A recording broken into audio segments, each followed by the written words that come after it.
Tonight, students at a local school district working with community agencies to provide a center for free mental health services. Porch pirates in San Antonio, a recent theft caught on home surveillance video.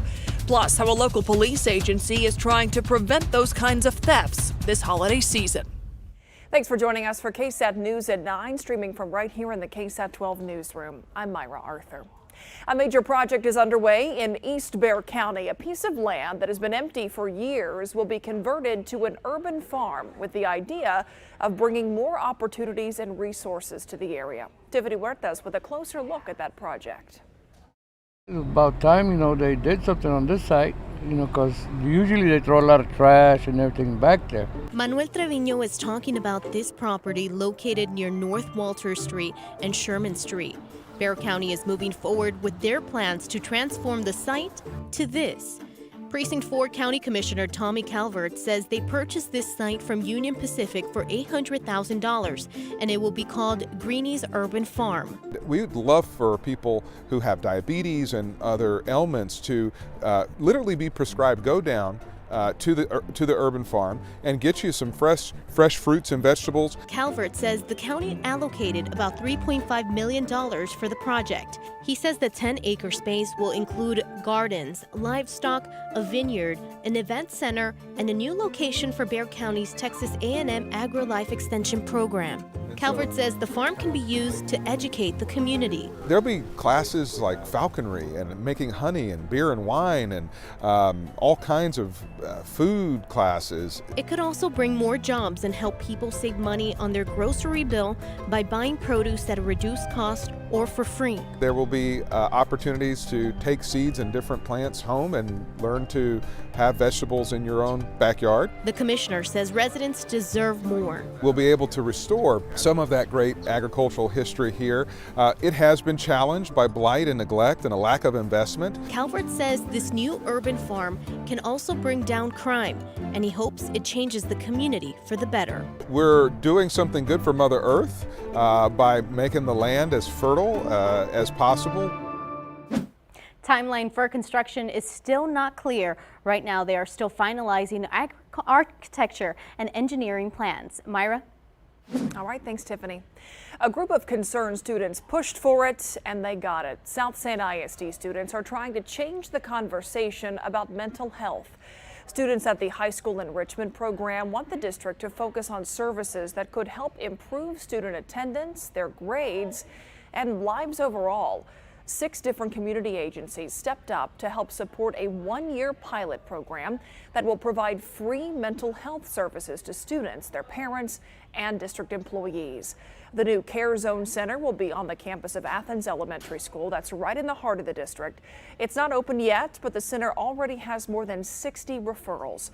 The hope is to change minds of an entire community. Children understand and the teens understand that if we can help each other and help our neighbor, we're going to even be that much stronger, and we can see kids coming to school and not having issues with attendance or truancy.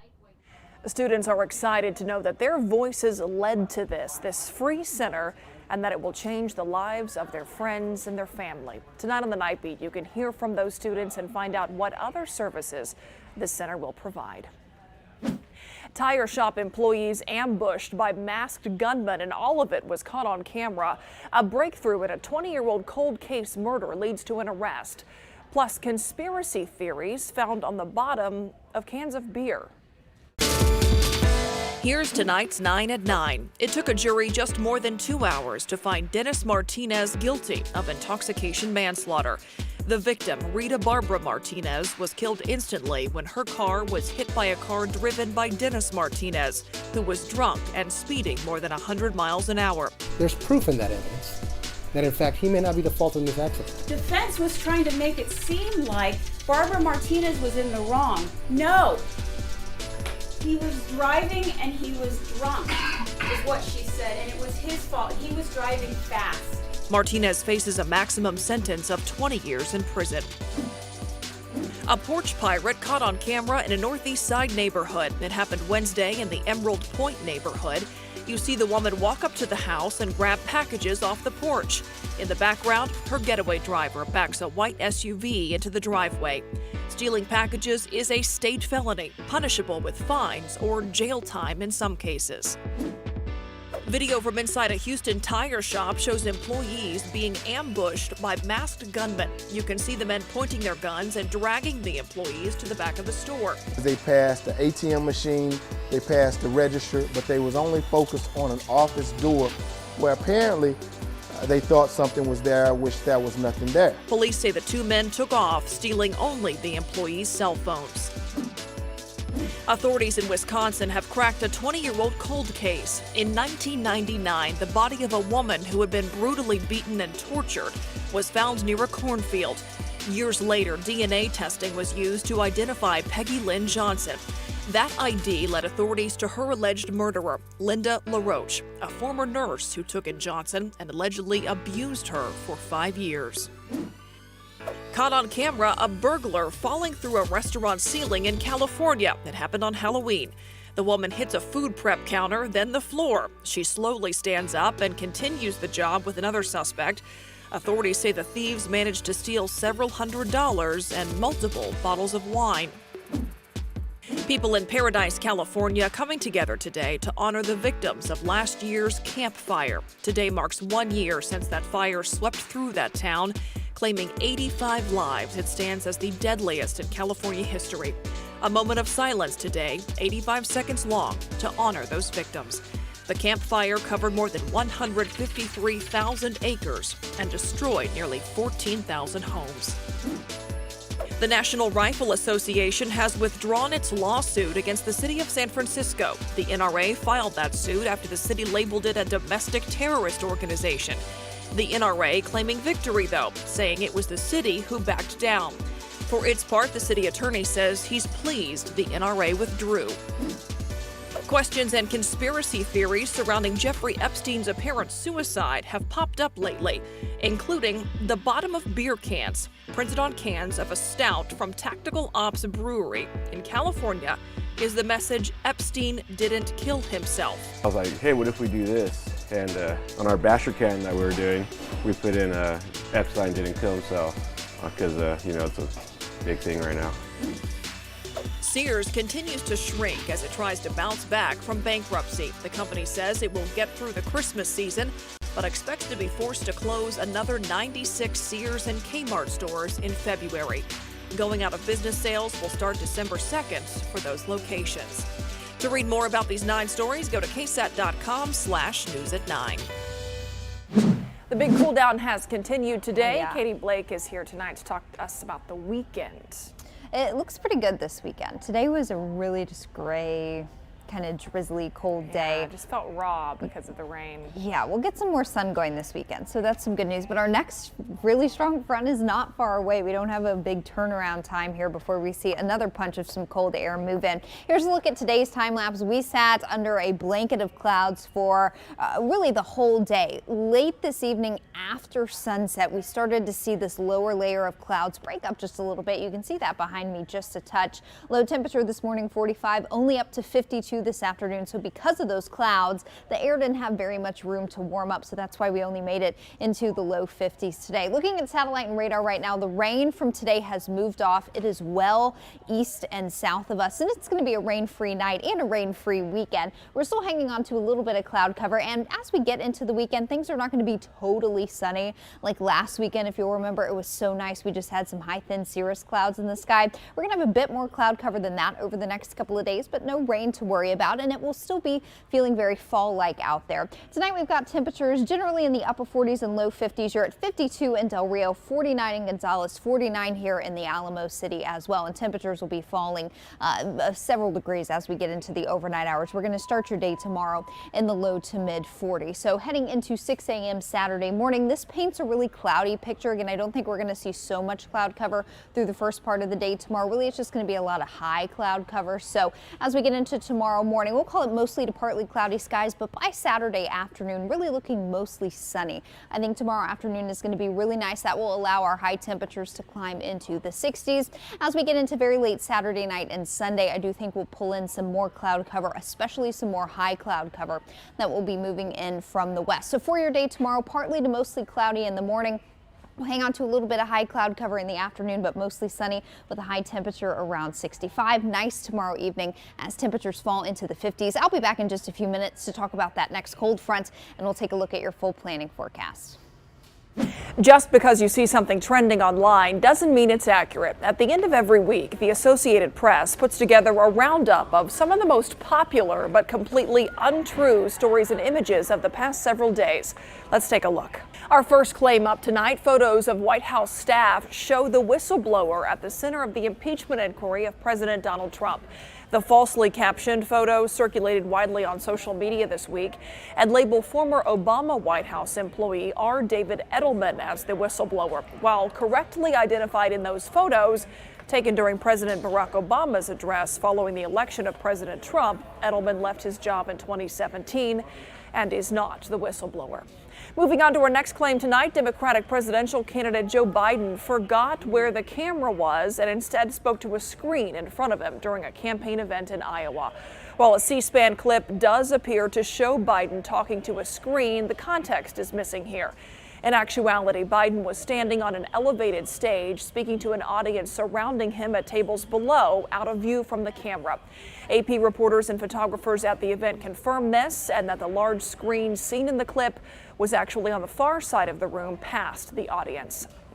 Our final claim tonight, an Obama robocall supporting Democratic candidate Jim Hood for Mississippi governor is fake.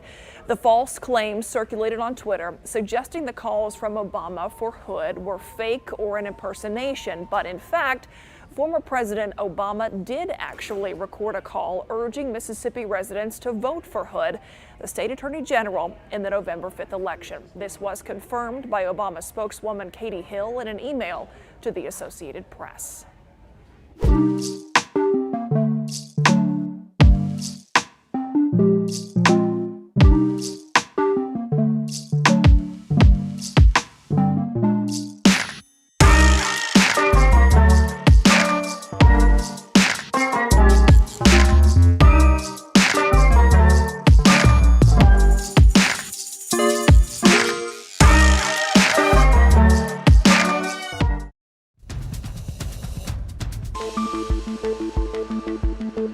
I'm Dylan Collier. It's one of the most prominent events in the ongoing criminal investigation of Michelle Barrientos Vela and members of her administration. We have the video and we'll show it to you coming up.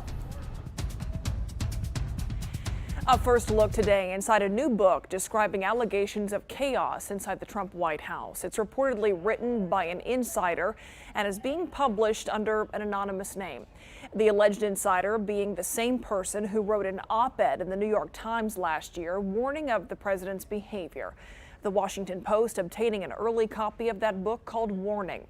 It reportedly tells a story of an out-of-control president claiming senior officials were so alarmed by his behavior they considered a mass resignation and protest but didn't go through with it because they believed it would cause even more disorder. The Trump administration pushing back today.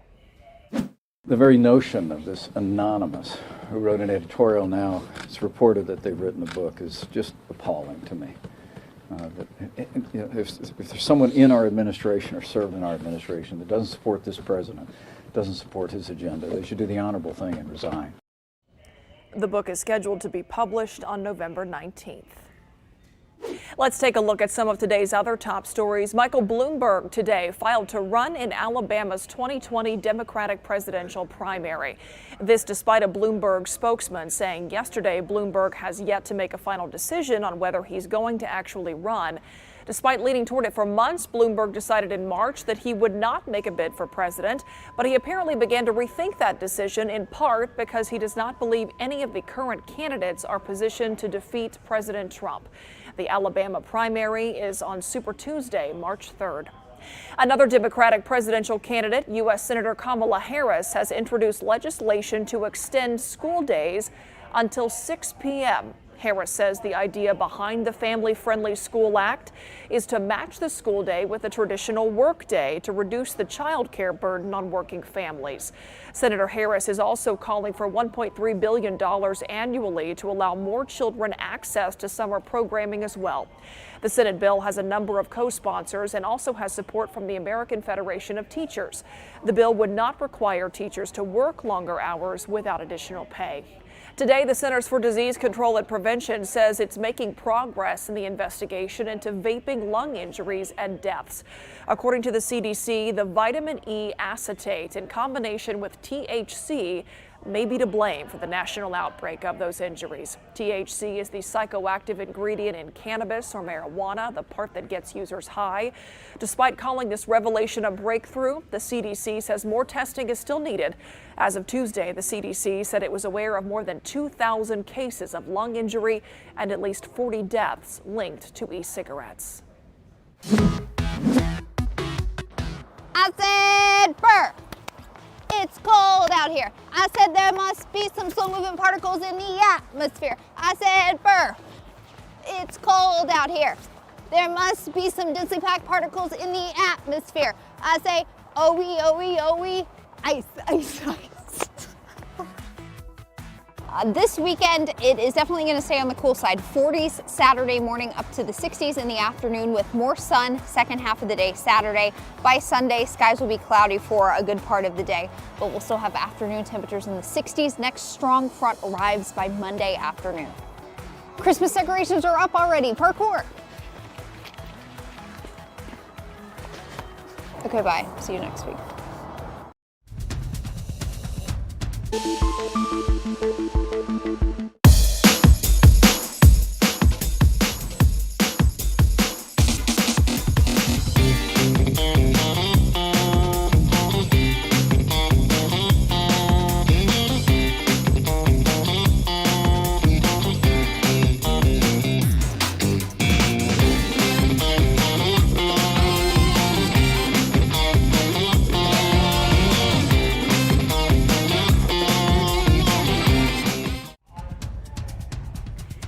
It's been another busy week across the San Antonio area, from the arrest of a father in connection with an Amber Alert to a viral video of a fight at a local Popeyes restaurant. RJ Marquez takes a look back in the week in 210.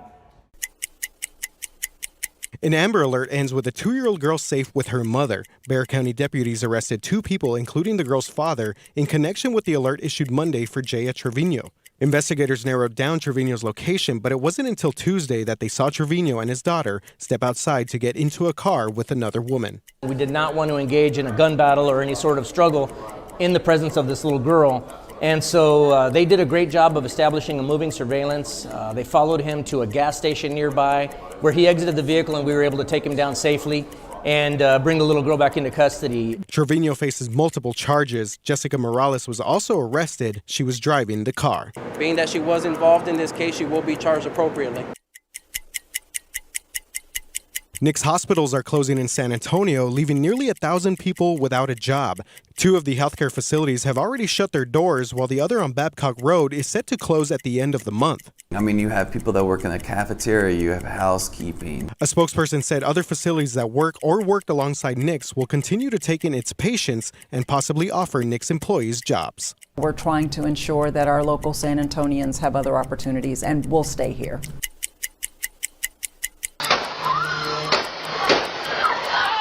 Surveillance video captures an argument at a party spill into the middle of a West Side street and lead to gunfire. The video also showed the driver of a car aim for people standing on Chihuahua Street. San Antonio police responded, but no charges were filed and there were no reported injuries.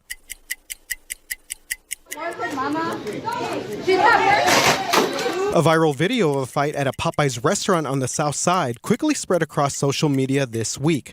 The incident happened Tuesday at a Popeyes on Southwest Military Drive. A bystander told KSAT she saw an employee and a customer arguing when the employee threw a serving tray at the customer.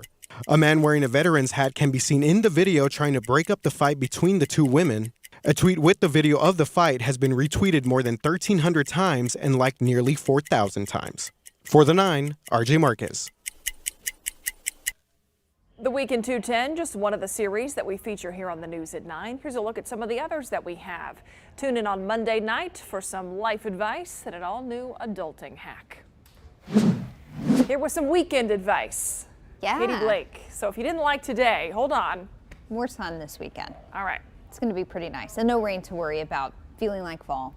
Pretty cool. Still get some use out of your sweaters this weekend. Another bigger punch of cold air is right around the corner though, and that's coming on Monday. But for this weekend, some clouds tomorrow. I think we'll start off mostly to partly cloudy, but then mostly sunny by the afternoon. 44 in the morning, 66 in the afternoon. A few more clouds start to return by Sunday, 50 in the morning, 68 on Sunday afternoon. As we get into Monday, our high temperatures will still be in the 60s for Veterans Day, and that's when our next front rolls through. We're expecting this Monday afternoon. Look what this does to our afternoon temperatures, puts us back into the 40s by Tuesday and Wednesday of next week. So let's talk about this next front after a fairly quiet weekend.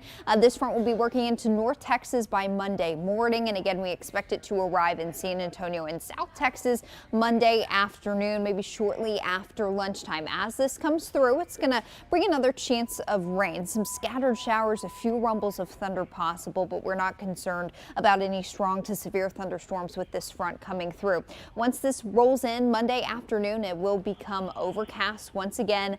Strong north wind kicks in. It'll be windy for the rest of the day on Monday, and temperatures will be falling on Monday from the upper 60s down through the 50s into the 40s, eventually into the low to mid 30s by Tuesday morning. We're going to stop here and talk about this for a minute. You see a lot of light rain painted generally along Highway 90 into San Antonio and Point South, but there's this little troublemaker up in the hill country. This is a forecast model indicating maybe a little bit of light freezing rain or ice possible up in the hill country. That's not out of the realm of possibility, but guys, it's going to be so light and it's going to be so isolated, it's not going to cause any issues. So that is something that we're watching for Tuesday morning for our friends in the hill country. Here in San Antonio, nothing but a cold, steady light rain as we get into Monday night and Tuesday. But rain chances don't end there. We're going to have an upper level low move in from the west behind that batch of colder air on Wednesday. This is also just looking like a cold light rain as we get into the middle of the week. Bottom line, next week, at least through the first half, looks pretty messy behind that front, getting colder, keeping a lot of cloud cover around, and those chances of rain 60% on Monday, Veterans Day. And then we get into Wednesday, that upper level low moves in, and that brings us another 20% chance of isolated showers. So a lot going on here once we get into Monday. We'll keep you updated on all of our newscasts and on the new updated KSAT weather app. We'll be back.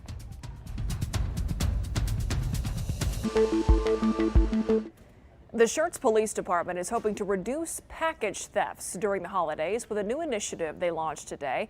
It's called Operation Polar Express. People who live in Schertz can have their packages delivered to police headquarters to avoid so-called porch pirates taking it from their front door. To be eligible, you must live in Schertz, and packages have to be 50 pounds or less. The campaign will run now until December 23rd. Let's find out what is trending on this Friday night with RJ Marcus. All right, Myra, it has been a busy couple of days for our website. It has, yes. And if people have been to KSAT.com, they know why. It looks different. Yes. A lot different. We have a different look. You can see behind me there. Yeah. So, yeah, but we're still cranking out a bunch of content throughout the day, of course, trying to keep everyone informed. And this next one, this first story here, should be has been getting a lot of interest throughout the day. And it, of course, is 5 fun events to check out this weekend in San Antonio. Everybody wants some weekend plans? Yeah. Absolutely, yeah. Maybe you're still thinking of what you can do for this weekend, and we have a list here for you. Luminaria will be this weekend. That's pretty cool. Always very popular. Yes. We have an event here called Jalapeñazo. There you go, the Jalapeñazo Festival. I don't know that I've heard of that.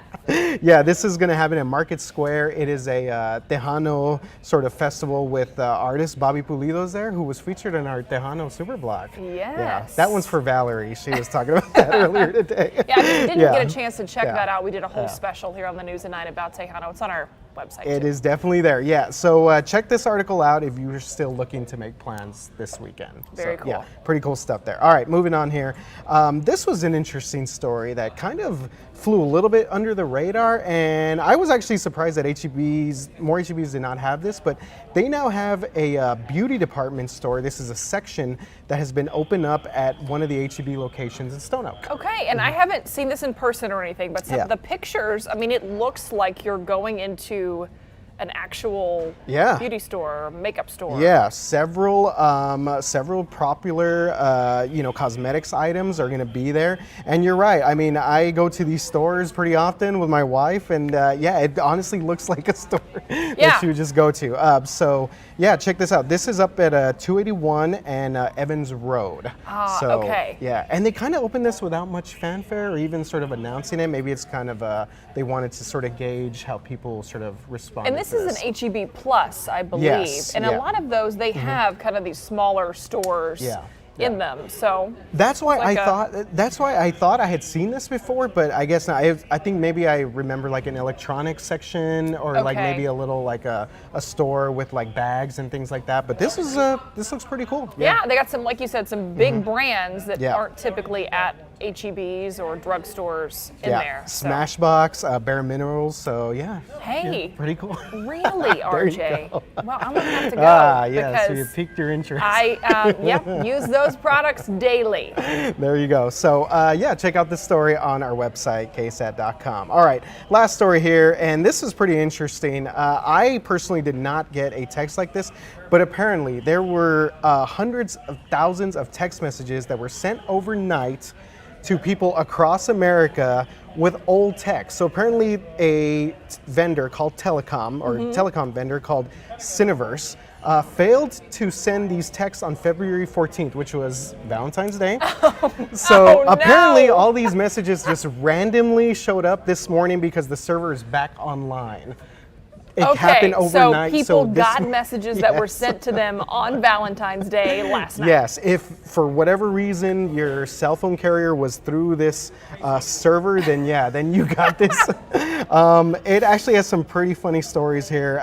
This one woman here says she received a text saying OMG. She thought it was something going on with her nephew. It's kind of a bunch of different stories here. An unwanted message from an ex that one other woman got. So some pretty interesting stuff there. You did not experience. I didn't get any of these. No, didn't even know that this was happening. But I'm just wondering how many people got in trouble on Valentine's Day because they didn't send a text that was expected. And or maybe they didn't want a text and they received it this morning and were like, what is this all about? If you want more of an explanation on this, it's kind of a funny little glitch, go to KSAT.com. Of all the days for that to happen on Valentine's Day. All right, thanks, RJ. Thank you, Myra. We'll be right back.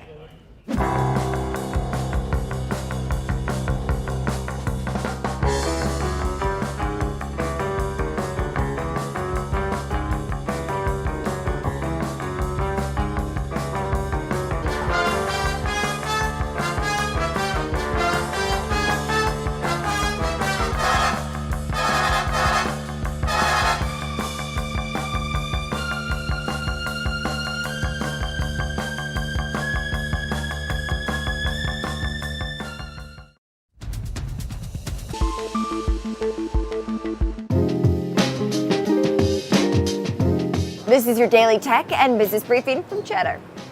Federal prosecutors have subpoenaed the 4 biggest American automakers related to their deal with California to follow that state's strict emissions standards. The DOJ is conducting an antitrust probe into that agreement, one of many fights between California and the Trump administration. And Netflix, HBO, and even cable companies are reportedly cracking down on password sharing. Ideas include making users regularly change their passwords or confirming their identity by text message. The TV industry loses an estimated $7 billion a year on this. And the Charging Bull statue near Wall Street, a New York City icon, is moving. It's going to an undisclosed new location, but will stay in the financial district. The sculpture has drawn large crowds of both tourists and even protests over the years. And that's your Cheddar Business and Tech Update. I'm Kristen Schuller from the floor of the New York Stock Exchange.